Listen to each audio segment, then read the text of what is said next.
Pompeii, the City in the Grave, created by Sadie Sarier. Here's a picture of the Pompeii ruins. Introduction. Pompeii was an ancient Roman city near the Bay of Naples in Italy.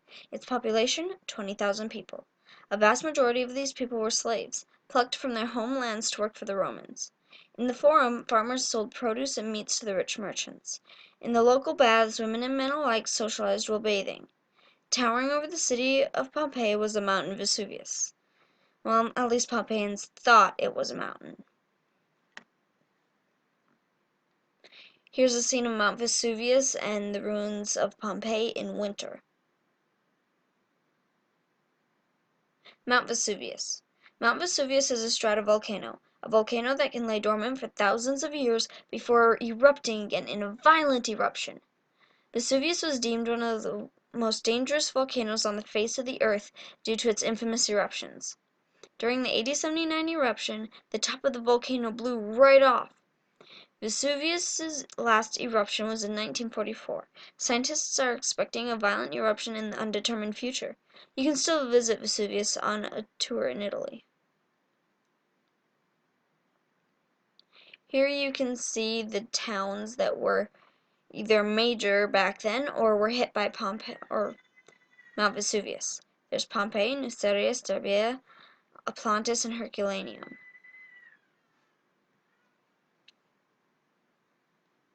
August 24th, AD 79. Every Pompeian, with the exception of soothsayers, woke up on August 24th, AD 79, thinking, "What a beautiful day!" And it was. The skies were blue, the sun was shining, not a cloud in the sky. Farmers gathered in the markets to sell the fruits of their labor. Olives and grapes, grown on the fertile slopes of nearby Mount Vesuvius, oranges and peaches grown in the orchards just outside of Pompeii, vegetables grown in the farmers' fields, and meat from butchered animals. Gladiators trained in schools, slaves hurried around the forum doing their chores, and wealthy merchants reclined in their homes. All was well, until the exact stroke of noon. The second that sundial hit noon, there was a massive boom. Everybody in Pompeii turned towards the peaceful mountain. There, the top part of the mountain blasted off. Panic rose throughout the crowd. Ash, pumice, and hot chunks of rock flew up to a mile into the air. Everybody started running all over the place, and many tried to escape through the multiple city gates. Here is an illustration of Vesuvius's eruption in AD 79. There wasn't actually lightning coming out of the cloud. Fleeing. As soon as the initial shock wore off, panic-stricken crowds were running in all directions.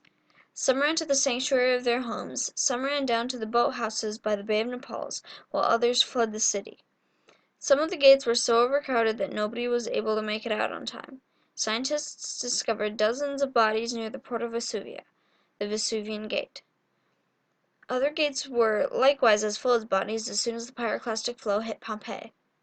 When Pompeii was rediscovered, a scientist discovered that by pouring cement into the cavities that were discovered, he could capture the death poses of fleeing Pompeians. There was even a dog that was discovered.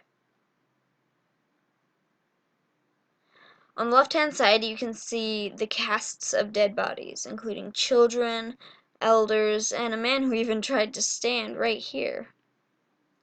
And on the right-hand side, you can see the boathouses that many hid in.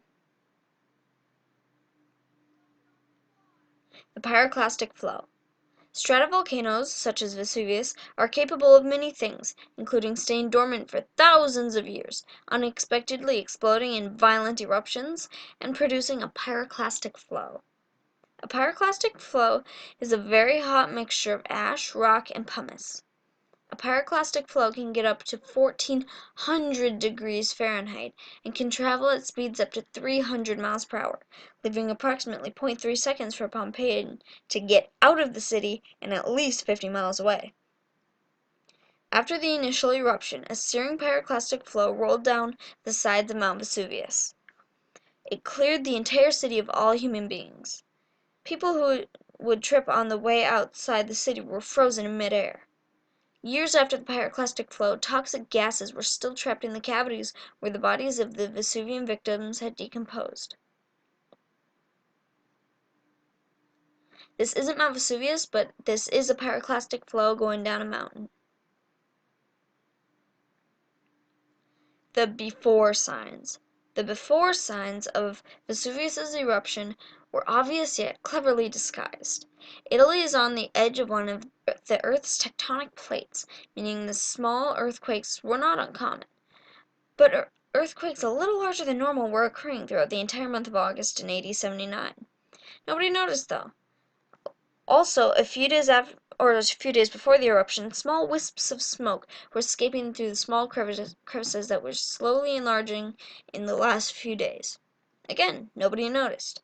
If somebody had noticed and evacuated the city, maybe so many lives wouldn't have been lost.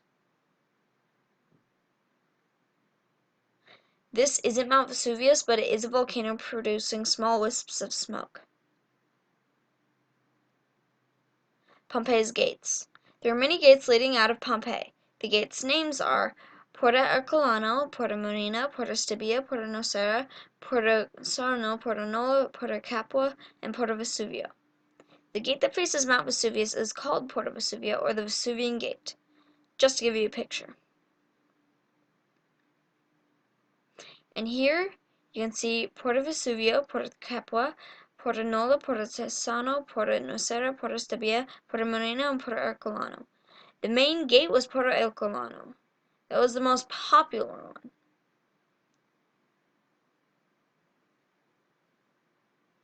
Thanks for watching, and don't forget to subscribe to my channel.